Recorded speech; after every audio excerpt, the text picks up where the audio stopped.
Enjoy. Hello. Yeah, usually it takes a minute. It does.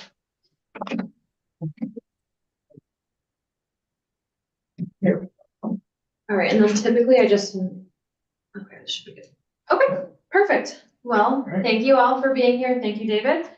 So today is January 16th. The time is 6:57, and the meeting of the Youth Commission is now called to order. I just need to read a little script. So the open meeting of the Northborough Youth Commission is being conducted in person and remotely, consistent with Chapter 2 of the Acts of 2023 relative to extending COVID-19 measures adopted during the state of emergency. All members of the Youth Commission are allowed and encouraged to participate, whether it be in person or remotely. This act allows the Northborough Youth Commission to meet hybrid as long as reasonable public access is afforded so that the public can follow along throughout the meeting. The public is encouraged to follow along using the posted agenda unless the chair notes otherwise, and members of the public who wish to live stream this recording may do so at Northborough remote meetings through the YouTube link. Lastly, ensuring public access does not ensure public participation unless such participation is required by law. This meeting will not feature public comment. So with that, members, when I call your name, please respond in the affirmative. So Erica? Yes. Joan? Yes. Mary? Yes. Perfect. Well, we have a quorum. Thank you all so much for being here. This is very exciting. It's the first Youth Commission meeting in a very long time, and the first one that I am the director. So I wanted to take some time to first do some introductions. So I can start. My name is Isabella Caruso. I am the Health and Human Services Director, and I've been with Northborough for the last 3 years. So I'm really excited to meet you all and reconvene this group to guide our new department. So I will pass it to Liz. Hi, I am Liz Nolan. I'm the new outreach coordinator. Just started in October, and so this is my first meeting like this. So it'll be it's interesting. Glad to meet you too, all of you. And then I'll do Emily. So we'll do our staff. Hi, my name is Emily Flavin. I am the program coordinator for the Encompass Coalition, which is our substance use prevention coalition for Northborough and Southborough. Should I pass it, or do you want to control that? Go for it. Yeah, I'll send it to Erica. Hi, I'm Erica Zeiger. I am, I've been on the Youth Commission for almost 2 years, but I was here with the change. So this is only, I think, my 3rd or 4th meeting, and I'm excited to be here. We'll pass it to Joan. Hi, even though it says Mark Clementi because it's my husband's computer, I'm Joan Clementi. I've been on the Youth Commission for now 32 years, and I'm excited to be here as well. And I believe this is my first meeting with our new director, Isabella. And then Carrie. Yeah. Hi, so I'm Carrie Wolf. I am in my first meeting. I've been on the commission something like 9 or 10 months, but in that hiatus, and I have only been in Northborough for 3.5 years. So thank you. We're glad to have you all.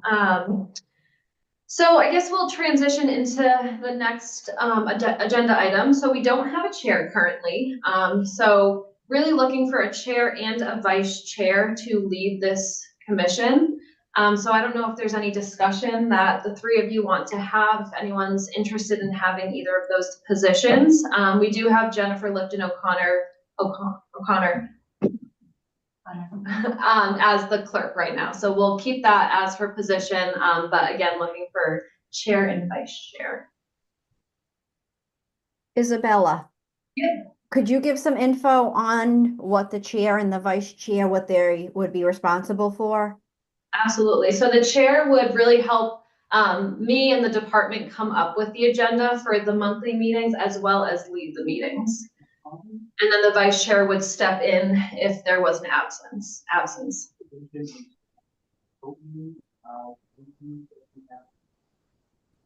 Can I interject? Just It used to be that the chair would run the meeting. Isabel, are you looking to have that be different this time around? No, I would love for the chair to run the meeting. And then it used to be that if the chair left, automatically the vice chair would become the chair Correct. if the person wanted that. Yes, correct. So if they were sick or if they resigned, either way, the vice chair would step in.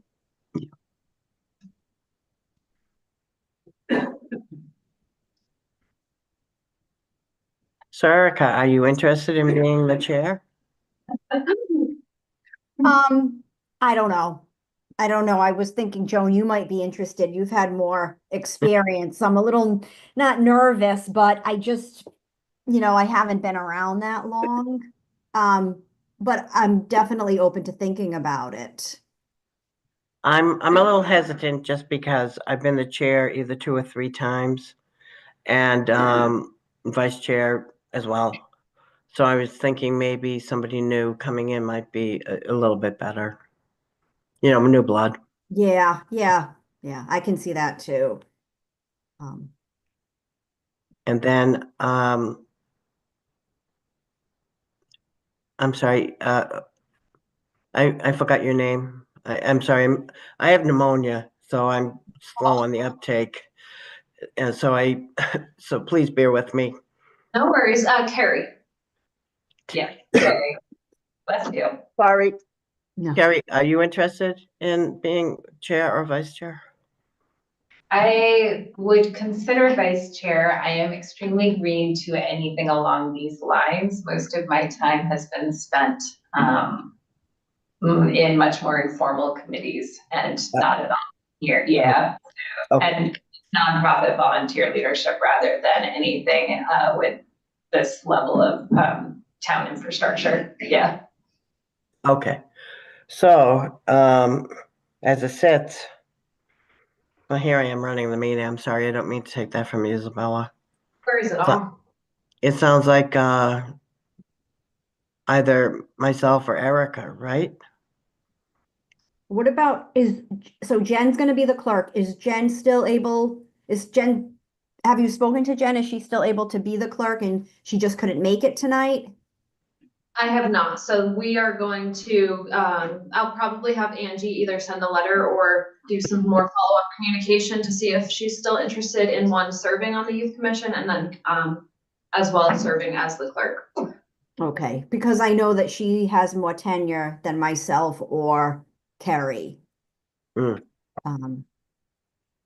We don't need a vote tonight, so if you Yep. want to think about it, but if we want to nominate Carrie as the vice chair, I would certainly take a motion to do that, or we can also wait on that until the next meeting, whatever people are comfortable with. I'm sorry, I didn't hear that. I'm all plugged up as well. Carrie, did you say that you'd be willing for vice chair position? If no one else is interested, do not want to take that from anyone, but I am happy to have that be the experience and trial. And I just definitely do not feel ready for volunteering. And yeah. I think maybe can we hold off and maybe I can think about it. Maybe I can chat with Carrie or Joan Absolutely. just to kind of get more of an idea. Absolutely. I will put this on the agenda for our next meeting. Okay. Okay. Thank you. Of course. All right, so bringing us to our next agenda item, so Youth Commission member recruitment. So as you know, we have 4 members right now, but this is a 7-member board. So we are looking to increase membership, whether it be adults or youth. So I definitely want to have a youth voice on this committee. So opening it up to see what type of ideas we have to increase recruitment, member recruitment. I don't know what you've done in the past or some new ideas to get the word out. Liz has been great to post it on our social media and in our newsletter, but really looking for some ideas to increase 4 to 7 people. We used to have youth liaison. Are you interested in that still? Yes, absolutely. So, in the next agenda item, Emily will talk a little bit more about youth involvement, through Encompass, but I do think a youth voice on this board would be really important, just so we can get an idea of what they're seeing, what they're feeling, and what they think the town needs.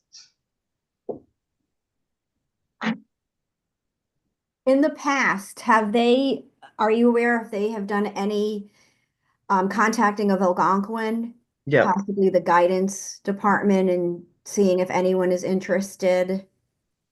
that's Through, exactly what they did. that's exactly what they They did. would call guidance. Actually, we had a guidance counselor on the board, and there's a form that if she would announce if anybody's interested in becoming a youth liaison, they would fill out the form, and then the form, whoever filled out the forms, they would all come to the youth commission, and then the youth commission would review them and vote on who should be the liaison. And we've had good luck, and we had really all good youth liaisons. And Joan, did you ever have anyone from the middle school, or was it always the high school? It was always a high school, mainly because we didn't source the middle school, because we thought there should be a level of maturity there Yeah. due to the, sometimes, confidential things are spoken about, not necessarily names, but issues that we weren't sure that the middle school kids were ready for. Yeah, that makes sense. Well, we can definitely do some outreach to the high school. We work closely with Mary Ellen, and Emily works closely with the schools as well, so we can definitely get the word out. How many youth liaisons would the group want? 1, 2? We ran from between 1 and 2, and personally, I think they both worked well. I thought 1 was better because nothing got diluted when you had to really ask them questions or, relay info. Having the 2 people were good, not only, but in the respect that they could talk to each other. If they, want to discuss things that happened at youth commission, it's easier for them to talk to, their peers than it would be to one of us. So in my opinion, 1 or 2 is fine. And sometimes you don't get that many people interested or kids interested. And a couple of years we only got 2, so we For both of them. basically just went with the 2. Yeah, Yeah. exactly. Yeah.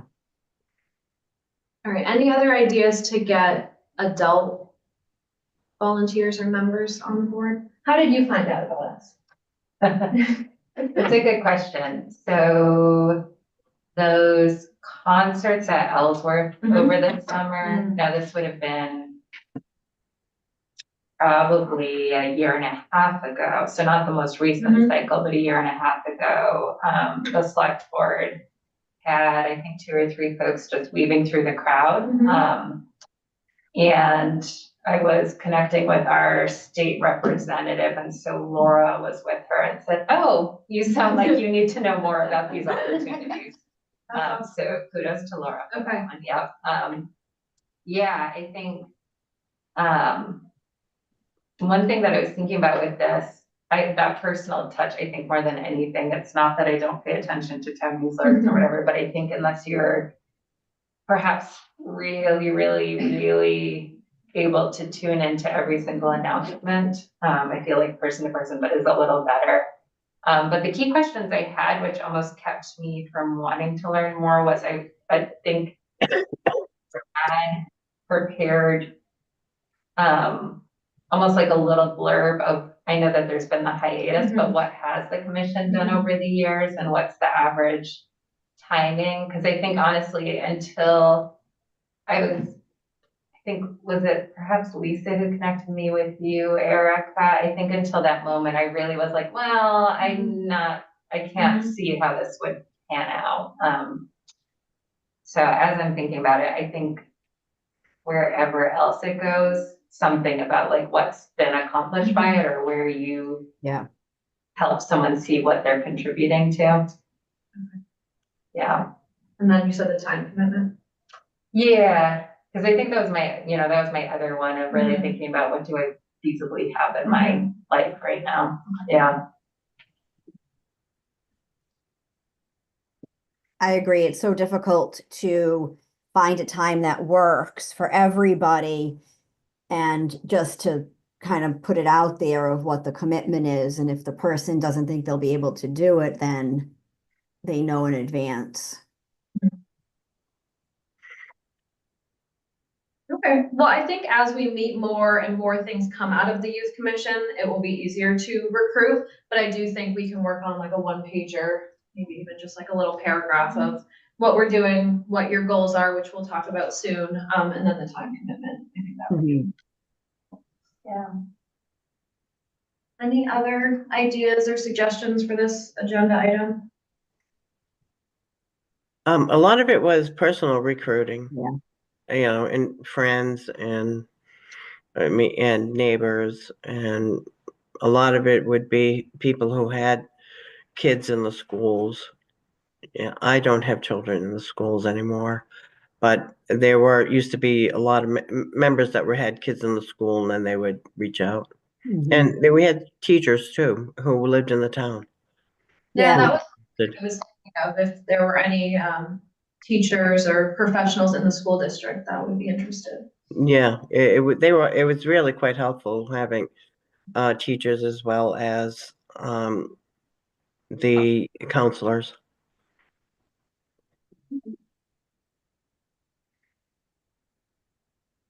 Great.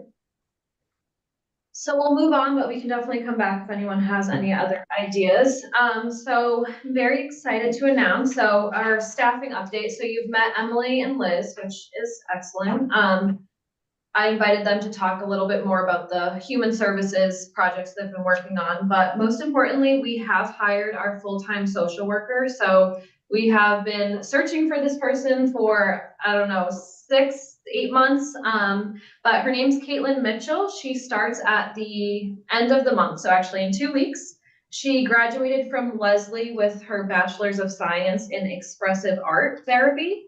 And she continued her education at Salem State University, and graduated with her master's in social work. So she has been working as a community resource specialist and is excited to move into the social worker position to offer one-on-one and group therapy and counseling to Northborough residents. So thank you again to Erica, who was involved in that interview process. I know it was a long process, but very excited we finally found our match. And she will be present at the next Youth Commission meeting to meet you all. Wonderful. Yeah.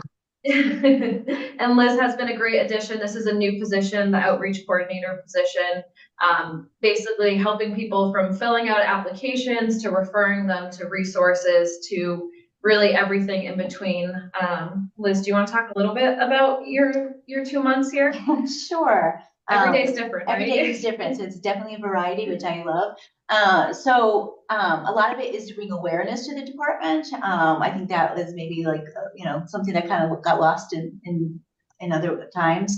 Like just to make sure people know what we have, what kind of services we have, what we can provide, and how we can support them in different ways. What we've seen mostly, are people who are looking for assistance, whether it's with assistance applications, disability, rental assistance. That's what we've kind of seen in the last few months the most.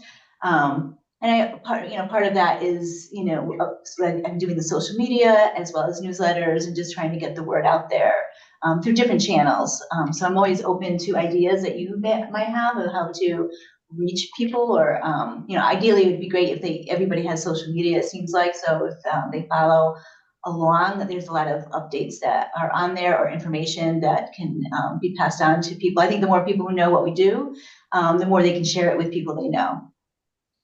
Sure.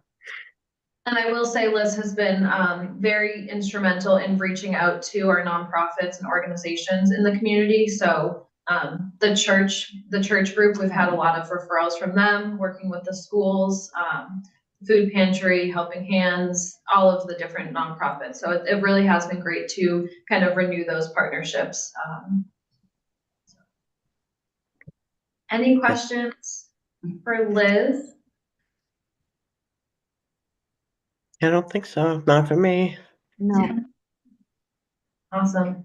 So then I'll pass it to Emily, and she's gonna share a little bit about the Encompass Youth Coalition. So Encompass, as Emily said, is our youth prevention coalition. It's shared between Northborough and Southborough.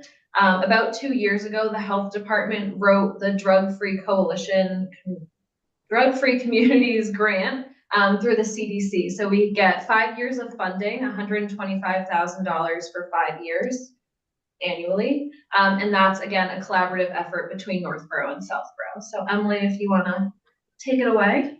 Yeah.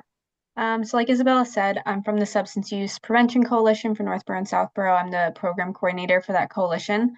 And kind of my role within Health and Human Services is substance use as a whole. But the reason we're talking to you guys about this is because there's a pretty significant portion of Encompass that's focused just on youth substance use prevention and delaying first use of particularly alcohol and nicotine. So the grant that is funding us is called Drug-Free Communities, and it is one of the primary tenets of that grant is youth participation in the work. So we do a lot of efforts to try to make sure youth participation is involved in every step of the work that we do, including outreach, data collection, programming, things like that. The grant really subscribes to the thought process of nothing for us without us. So they really push coalitions to have the grant to include youth in every step of the programming along the way. So we do focus groups with youth to try to figure out kind of the reasoning and conversations they're having about substance use in the community. We have a great partnership with the public schools of Northborough and Southborough, which is really wonderful. They're a great partner to have when it comes to like working with the kids and allowing us access to the kids. And they implement the Metro West Risk Behavior Survey, which we then back up with focus groups, meeting one-on-one with kids, talking to them about why they think the data turned out this way, why they think the trends turned out this way. And that's really helpful for us to understand the reasonings behind youth substance use. We also have a youth coalition that's active in the high school right now. A couple projects that the youth coalition have worked on. If you have someone in your household that is between the ages of 12 and 18, you might have got our holiday card. We sent out a holiday card in December that had messaging surrounding not providing your child with alcohol during the holiday season while they might be on break.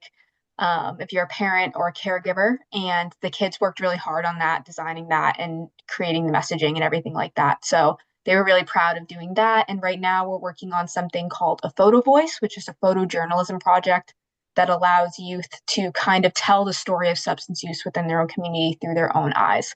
So we'll be hopefully taking that off in the spring semester type time when it gets a little bit warmer out. I really don't want the kids out walking the streets of Northborough and Southborough in the cold. So hopefully when we thaw a little bit, they can go out and take pictures of everything like that and how they interpret substance use in their community. And we'll be working with them to kind of amplify their voices and see where we can move with that. So that's kind of an update on the projects we're working on with the Youth Coalition. If you ever have any questions on the trends we're seeing in kids' substance use or mental health or anything like that, I can answer those. You can always just shoot me an email, open for any conversations, any questions about any of that. And that's kind of like a quick speed run through Encompass and kids. Yeah, that's awesome. And then Emily, just one more thing. Can you mention the Screenagers event? Oh, yeah. I can't believe my brain has been all screenagers all the time lately. I can't believe I forgot that. So we have 2 upcoming events coming up, one of which is in February 25th from 6 to 8 p.m. at the Black Box Theater. We're going to be hosting a screening of a documentary called Screenagers Under the Influence. It's a documentary that came out in about 2019, and they just released an updated version, but it just talks about how social media and the digital age have kind of changed how kids interact with substances, how they get it, how they learn about them. And it even touches a little bit on addiction to digital media and social media itself and video games and things like that.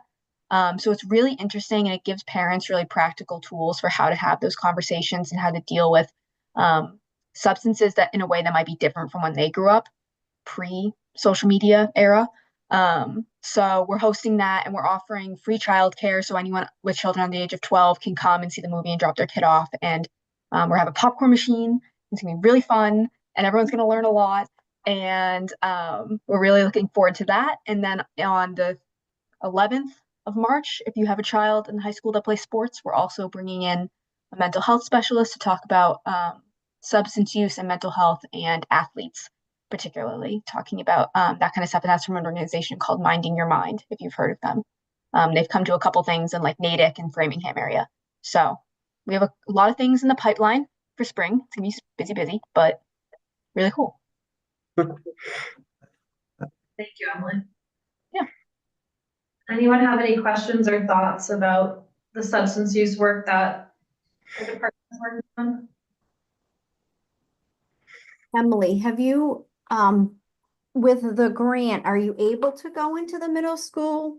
Or okay, I just Yeah. wasn't sure if there was an age. So the grant covers 6th through 12th grade. Okay. So we do go into middle schools, and it's a little bit more difficult with the middle schools just because a lot of the stuff that we want to do and that stuff that we do is like the youth commission is theoretically open to middle schoolers, but it runs before high school. So like getting the kids transportation to and from like the middle school to high school, all those type of things is a little bit more difficult. But we Yeah. do meet with like the administration of both middle schools at high school in Northborough and Southborough to try to talk about how we can bring that education even younger, because we do see that jump in all substances between 9th and 10th grade. Yeah. So if we could start those substances, we see a jump between 8th and 9th, and then again between 9th and 10th. So kind of getting in earlier is always ideal. Yeah. It's just a little bit harder because you need more parental permission and the kids are a little bit younger, and their schedules are a little bit different because they can't drive. So it just requires a little bit more finessing, I guess. But the grant does allow it. Yeah, 6th grade. And I will say, Erica, to that point, one of our department's goals is really to get into the middle school and the elementary school. So offering more programming, seeing if our social worker can sit in the middle school a couple hours a week, things like that. So that is definitely one of our goals. And then Carrie, you had a. Yeah, 2 questions. One really quick, is the drug-free communities funding, is that state funding? Is it federal? It's through the CDC. CDC, thank you. And then the focus groups that you mentioned, Emily, are those typically pulled from your coalition, or do you recruit outside of the coalition? Yeah, so we did 2 different types of focus groups this year to kind of dig into the data that came out of the most recent behavioral risk survey that the public schools conducted. One of which was conducted during their free study period. So we worked with the schools to go in during any students that had free periods for a whole week. And if they had a free study period that week, we were there and offered participation in the focus group. A lot of kids chose to participate. A lot of kids chose to do their homework instead. We went in a week ahead of time to say we would be in there the next week to talk to them, to try to give them a heads up if they wanted to schedule their homework around that. Because a lot of kids do use their free periods to get projects done. And we had good participation with that. And then we had a separate focus group after school that was sign up only, that went out to the whole school through one of Principal Bevan's emails. And the reason that was sign up only was because that was a female student only group. So that was because the data showed that this past year, females overtook male substance use quite significantly, and they're using some substances at almost double the rate that boys are using now.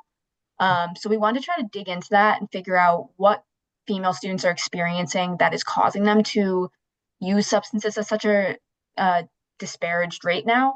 And so we tried to meet with just girls specifically to try to create more comfortable atmosphere, kind of talk to them about those driving trends and try to put our fingers on the pulse of that. So that was a completely separate sign up that only students who identified as female could participate in.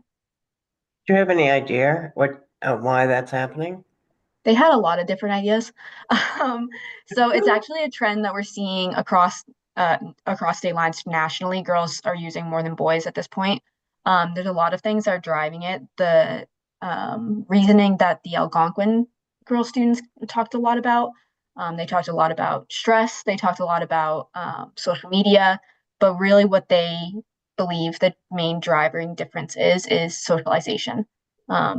they reported that boys aren't really hanging out with friend groups, whereas girls are hanging out in large, multiple friend groups. And a lot of that socialization and that social time where they hang out is driven by alcohol specifically.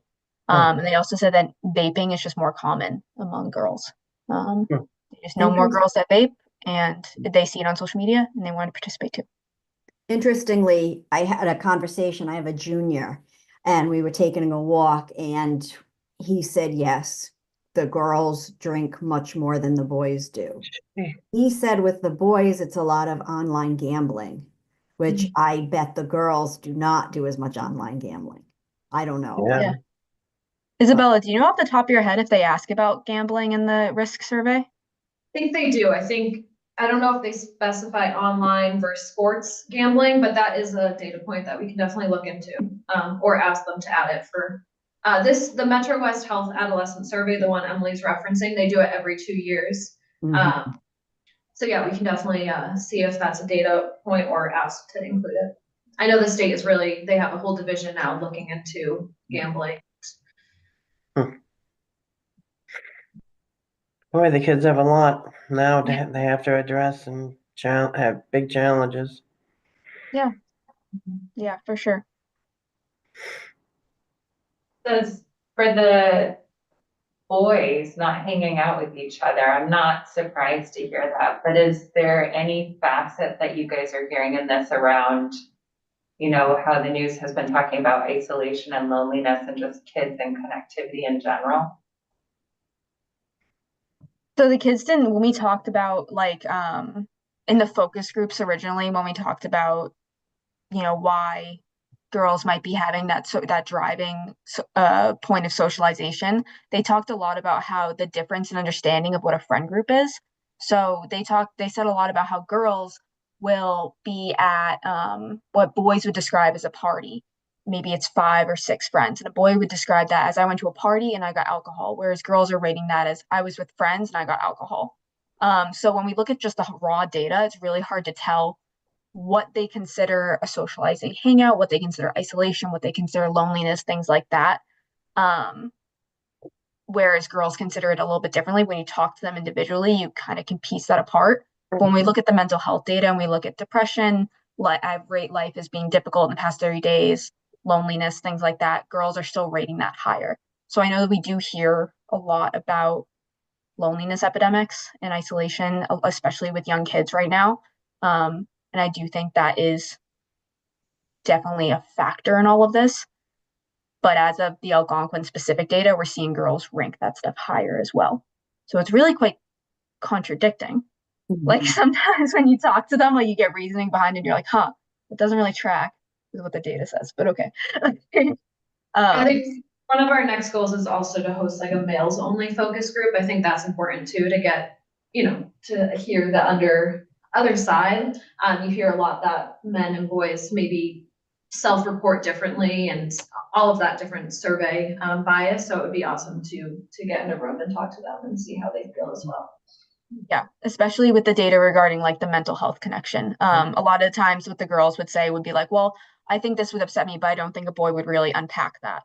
So like talking to boys, are you unpacking like things you're stressed out about? Would you rank that as a stressful experience? Would you rank that a bad day? Things like that, kind of figuring out where they're at individually, because we know that, physiologically wise, we have very different brain development at that age for males and females. So it'd just be interesting to see how that reflects in the data. It would. There's so much fun stuff to dig into. Isn't it wonderful? Yeah. Love data over here. Love it.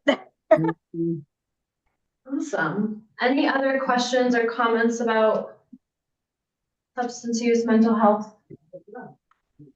No, but I'm glad people are addressing, or now it seems to be maybe a little bit more in the forefront, athletes and their drug use. Absolutely. And when my kids were athletes, and that was never addressed. No. And that wasn't that long ago. So I'm glad people are addressing it now. Yeah, we had a meeting with the athletic director and it went really well. So That's we're excited to have that first speaker series, and if it goes well, we can continue Yeah. to do events like that. That's good to hear. Piggybacking off that, I was wondering if there's other segmentation that you've been doing. So thinking about different either association groups like athletics or the other extracurriculars. And then also wondering if you're thinking about having done the focus group that was female students only and then a male student group. Do you have anything that's showing up for any of the non-binary kids in the district too? So the survey does not ask. Emily, correct me if I'm wrong, I don't think it has that option, non-binary. It does have an option for that, but the data was not, the substance use data was not parsed for that. Okay, so it wasn't split up. Our next goal though is to do LGBTQ focus groups, because that's another group that in the data showed very high mental health and substance use groups. So we were talking to the schools to see if we could go to the after school club to see if they were willing to meet with us and just chat. So it's another goal. It also came up in the mixed focus groups as well, the ones we did in the free study periods. A couple students brought up their experience as a student as part of the LGBTQ community. So it definitely is something that it's one of the groups that we're interested in. We're talking about like girls versus boys and females versus males, but also like student athletes after school, but also, gender and sexual identity as well. Thank you. That's good. Great. So moving along, this is kind of a space for the Youth Commission. I'm sure we don't have many reports because this is the first time we're meeting. So I might take this time to kind of pick your brains about what goals do you have for the Youth Commission moving forward? My goals are always outreach and programs, because programs always reach a lot more people than individual therapy, but also individual therapy for people who can't afford even the co-pays for therapy through their insurance. And there are people that can't, especially people, with children. Yeah, so this is a good so we'll have the social worker and we'll be able to do one-on-one counseling as kind of a crisis, or if they can't afford it. But we do have our interfaith contract. So basically we refer people to this interface contract, and they within 2 weeks connect them with a mental health professional. So we've had Liz and I have. Is that James Williams College? Is that the one? Yes. I didn't feel like there was a lot of success with that, especially during COVID.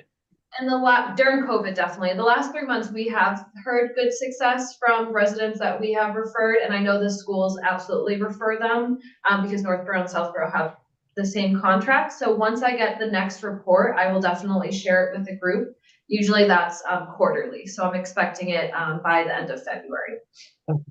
Do you know, so, all right, so if there's a family, let's say and let's say it's, the mom and her daughter. If they go into, say, the guidance counselor's office and then they're giving the interface referral, is there follow-up with the referring agency? Or is it more of a warm handover? So once I refer someone, I wouldn't know the details of the warm handoff or the follow-up unless that client reached back out to me and said that they had met with the client. On the back end, they pull their reports, and that's when we get the quarterly reports, but I wouldn't know that Erica got connected at X at Main Street. They keep that confidential. Just in my experience, what I found is a lot of times even though they're looking for help at that moment, they don't always go home and make the phone call. And that's always been one of my goals, is to at least hope that they made an initial connection. And I know it's so difficult with privacy and they're adults. Many times they're not your children, so you can't make them do it. But that's something I'm always curious is, how many referrals were given out, how many connections were made, and would that client say it was a successful connection? That's kind of something I'm always looking for, and I know it's hard, but I'd just be interested in if we could even get, one or two that could give that feedback. It's I would hard. like that too, just because it's, I don't know if the word accountability is correct, but it can offer a look into the success rate. Yeah, yeah. And I know how hard it is for people to make the phone call. Yeah. Yeah, the report wouldn't say, like, No. if I give you the referral and then you didn't call. I will say those who are in crisis that we really do encourage, we actually sit with them and call. So that has been positive, and they're usually willing to do so if we're sitting with them. So that's Exactly. one strategy that we've definitely used as well. Yeah, yeah, we're in crisis. I can definitely see that. Yeah, I think that the data is gonna be hard to come by unless they want to disclose that. Definitely as we have Liz and our social worker doing follow-up will be really important. So not only is it a warm handoff, but like, hey Liz, remember we talked about interface? Were you able to call them? So that kind of dialogue. And we can ask and try to collect that data, but again, it's dependent It's on. very difficult. I know. It's very difficult. It is. Regardless of the organization, it's difficult. And then I had one other thing, kind of going back to recruiting, Yeah. especially of teenagers. In the past, and Joan, you'd probably know this, have they reached out to the teen librarian? I don't remember them specifically doing that. And Because that's good. Yeah, and I'm happy to reach out to her if that's something, because she may have others that don't necessarily are Northborough residents, but don't go to Algonquin. The same exactly. Right. thing with Assabet or St. Right. John's, or it might just be it might just, it's another way to go. So I'm happy to do that if That everyone's I willing. would like that. I even think our outreach to Assabet would be good. Yeah. As we know, the person has to be a Northborough resident or the child or young adult, but doesn't necessarily have to be Algonquin. We had youth Yeah. liaisons from St. John's, Yeah. three of them. Yeah. So. That's a great idea. Yeah, Erica, if you want to do that, we can get you a little paragraph, so it would be a little easier to recruit. That would be great. I'll take any info. Isabella, do you have the form that we used to send out to the high school? It must be one. I'll search for it. Okay, I'll search for it as well. Okay, great. And And then I can also recruit, like I said, I have a freshman and a junior, so I can recruit. I'll try to ask some of the friends that if their kids might be interested, because I think you're right. that's Like, great. yeah, just personal touch is always, Yeah. yeah.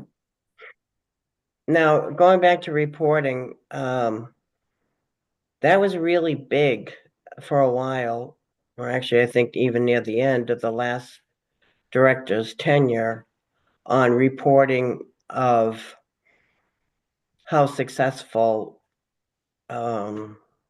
I know you're the director now of Health and Human Services, Isabella, but at that time it was Northborough Family and Youth Services, and the reporting to the town administration was very important, and I'm hoping that that's being addressed. Yes, so currently Liz and I created a spreadsheet together to track the data, which is imperfect.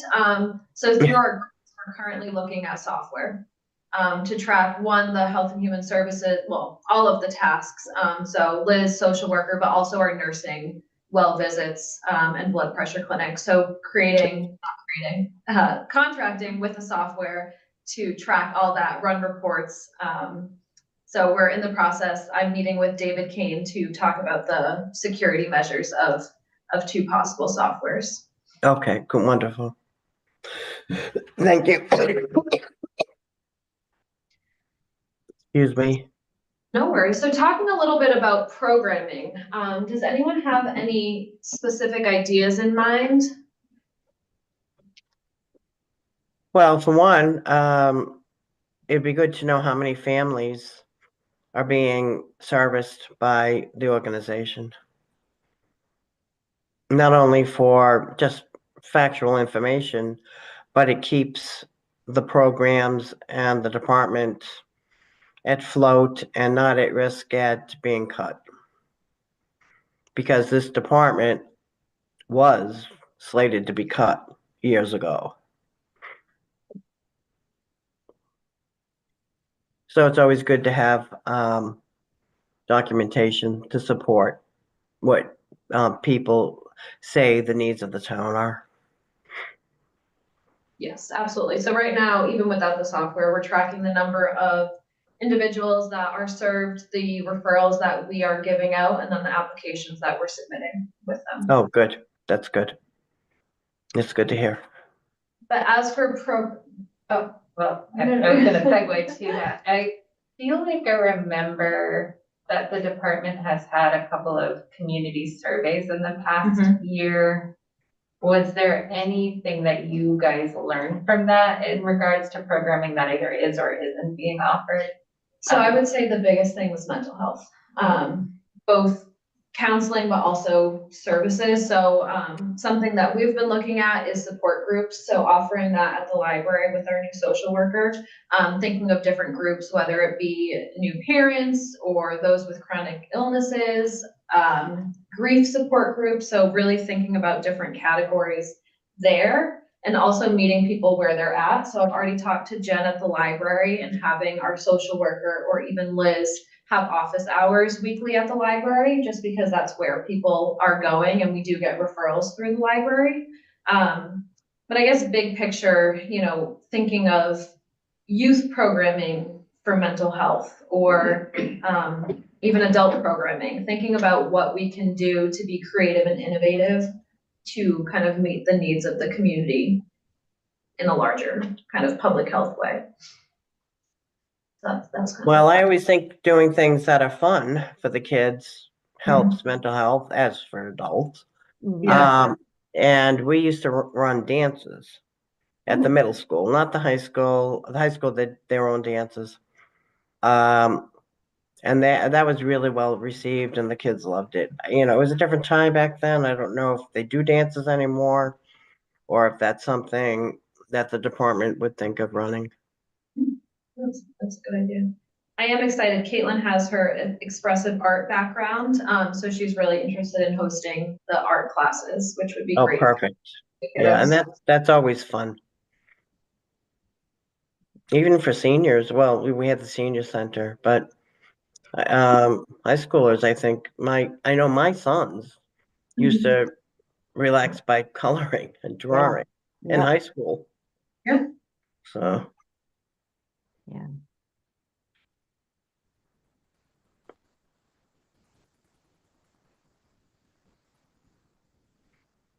Oh, I forgot this is live. They might hate me saying that.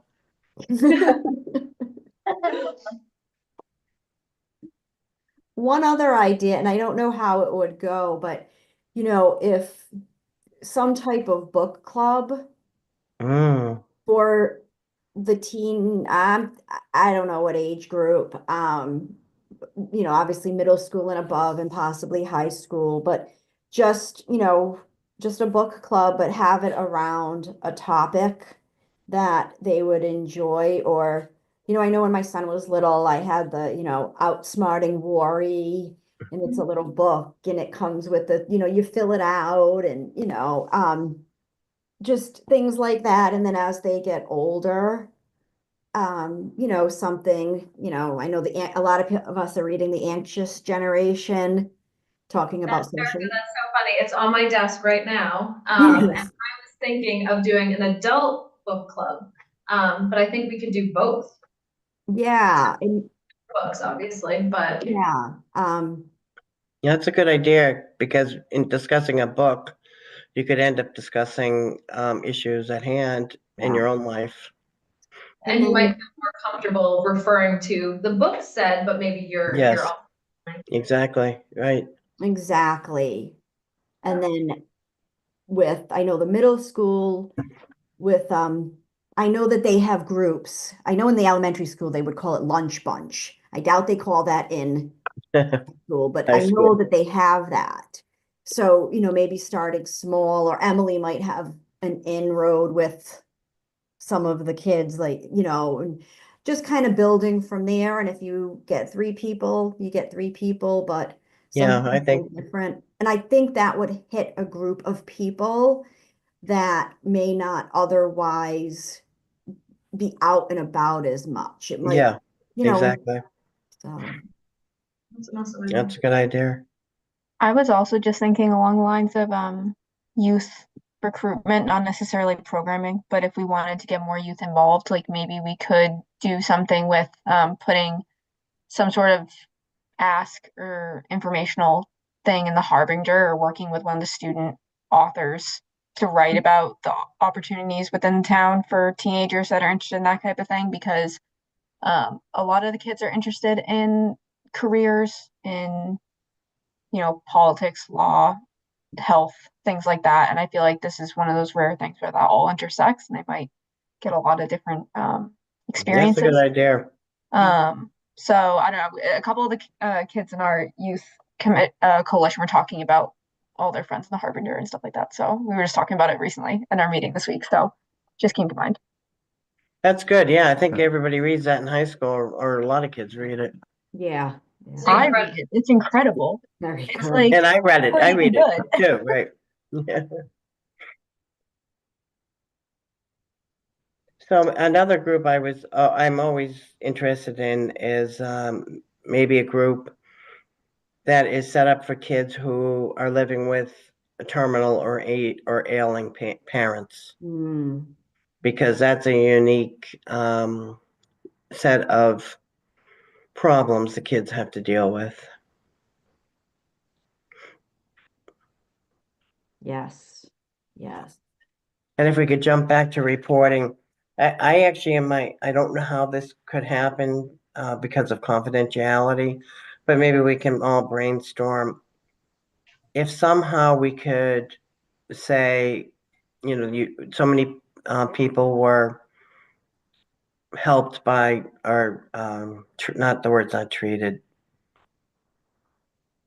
um, helped by the department, and somehow a success rate, like maybe somehow figuring out how maybe a kid was really, really depressed, didn't even want to leave the house, didn't even want to go to school, but ended up going to school through the support of the department, or partially through the support of the department, and ended up applying for college and then thus going to college, or applying for a technical job and then getting the technical job. Somehow, if they're, I don't know how we can get at that information, a reporting of successes would be helpful too, for morale as well. Yeah, I Mhm. think one way to do that, again, if they were comfortable, like a success story, so maybe not quantitative data, but a qualitative story, if they were, again, willing to share. Yeah, Again, that would be, sometimes we see people only for, a couple weeks to a couple months, and we don't see how it started or how it ended. We're just kind of a piece in their yeah, journey. yeah, But I mean, yeah, any kind of data or storytelling would definitely be helpful. yeah.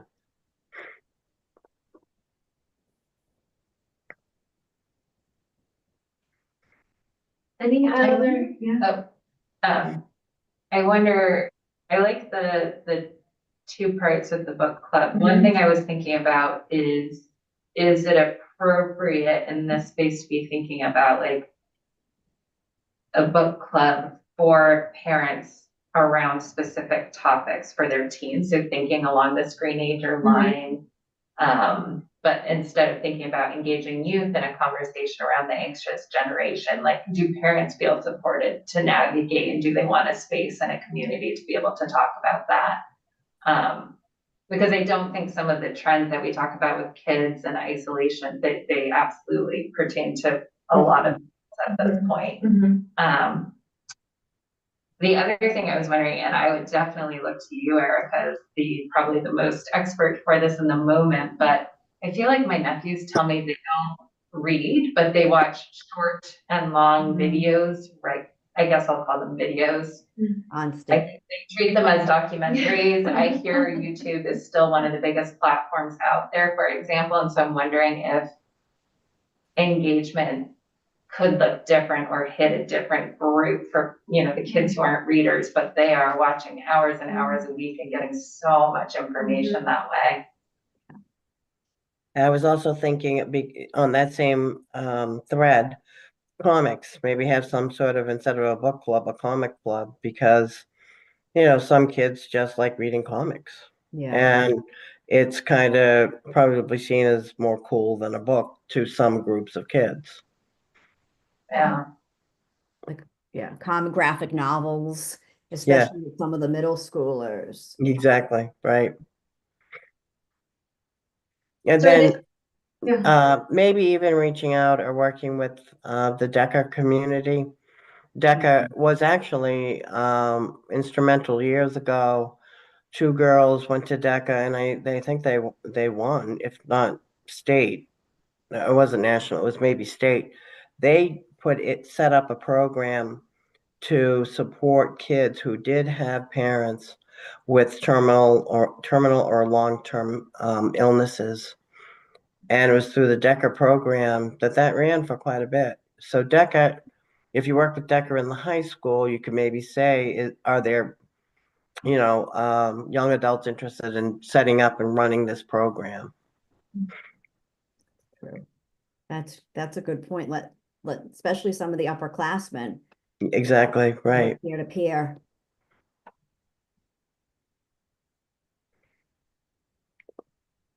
So back to the video. So they're like searching different topics and just watching.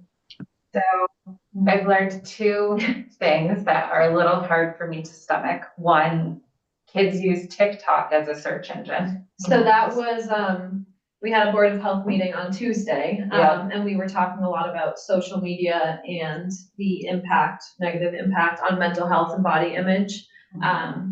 So we were thinking of doing some programming around that, but yes. Yes. So there's that facet, but yeah, so this was just totally not with youth in mind, but we were, I am a part of an external affairs department, so we were thinking about social media channels and reach. And what I was really surprised to learn recently is YouTube has maintained a prominence that's usually just not in the news, and it is largely with youth. And it's long and short form content that is coming at them in a way that I'm not going to pretend to call it documentary, but you can definitely find experts and you can find some really wonky stuff.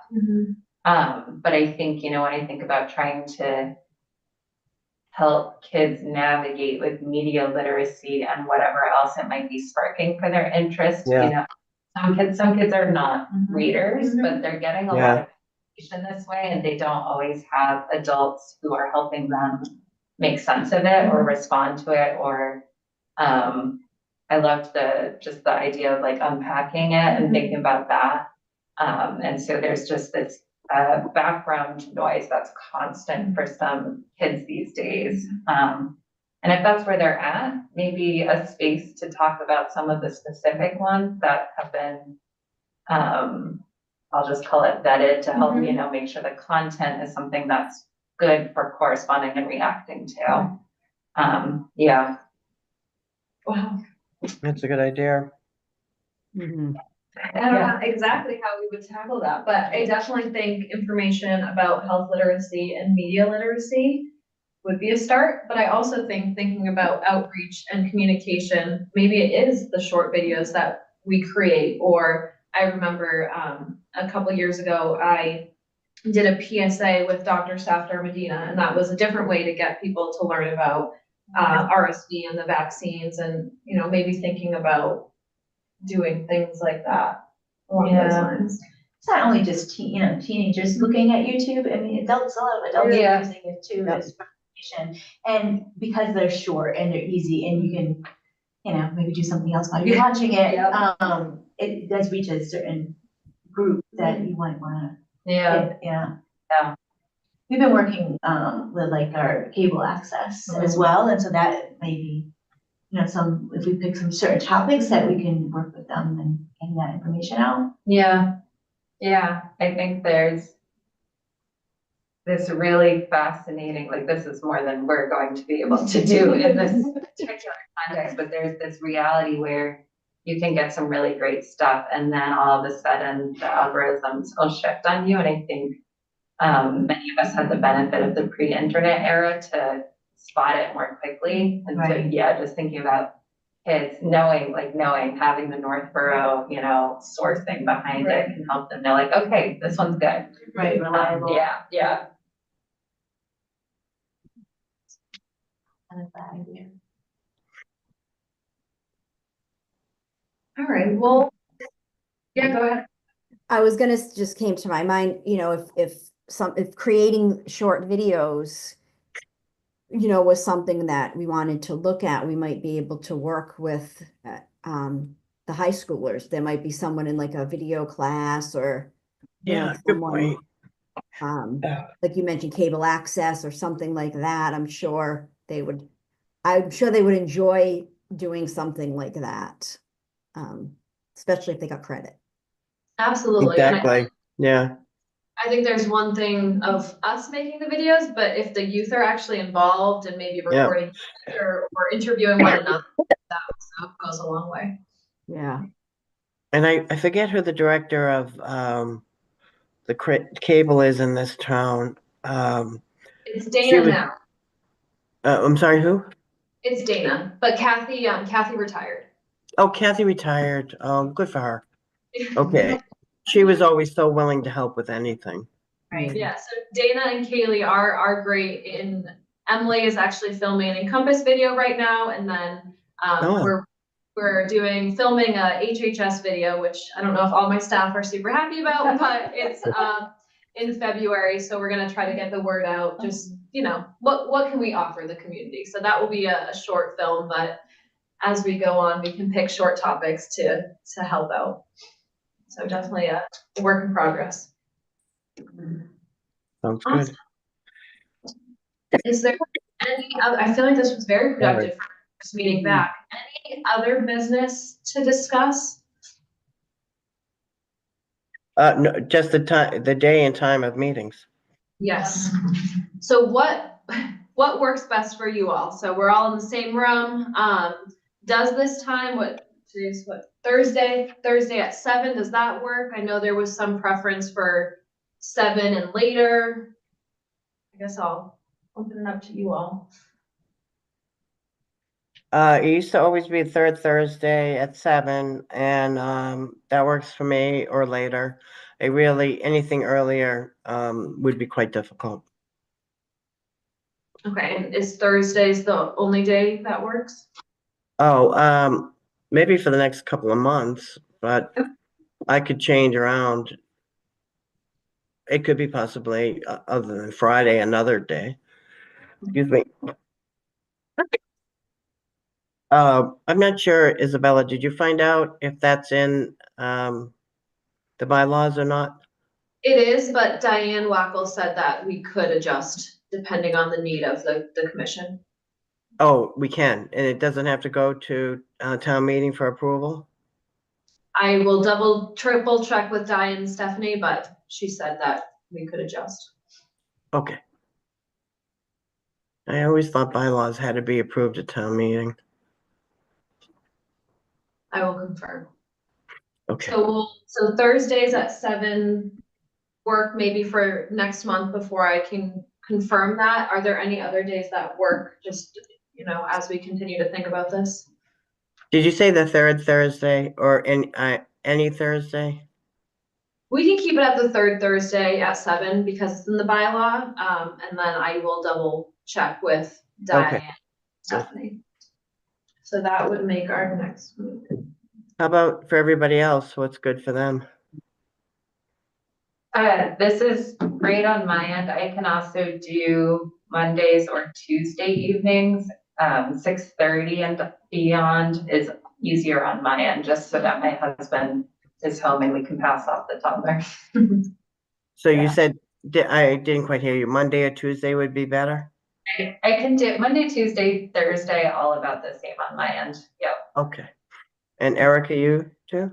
My schedule's pretty flexible. It's usually, I won't schedule anything. It's usually if something comes up that I just can't change. I do know I looked ahead. Next month is February break, if it's the third Oh. Thursday. So I know I won't be here, unfortunately. We used to always move it to the week after or the week before when it had, but with February break. And then we wouldn't meet. We never met. We didn't meet in August. I think it was just July and August. Yeah. And we also didn't meet December. yeah, in December. Exactly. I don't know if we want to keep it that way, but that's how it used to be. I think that's fair. Yeah. So does Thursday, the 27th or 25th work? I'll just grab my book for a minute. So much easier on video when we're all together. The 27th is better for me, but I could make either one work. And that's the Thursday, right? Yeah. But, oh, actually, yeah, that should be fine. Yeah, either one. I can make either one, yeah. Did you say the 20, was that February 27th? Is that what you're looking at? Yes. I could do that. Okay, all right, so let's keep it Thursday, the 27th at 7 p.m. I will confirm with Diane and Steph, and we will go from there. So definitely, next meeting's agenda item, I will add the chair and vice chair discussion again. So if you want to think about that, do some research, and then any other agenda items that you would definitely like to see on the next meeting. Could I just back up for a minute? Erica, did you say you couldn't meet that week? No, I can't meet February vacation, but I can do the 25th or the 27th. Oh, okay. All right. Yeah. I'm sorry, Isabella. What was the question? Just any additional agenda items you would like to see on the 27th.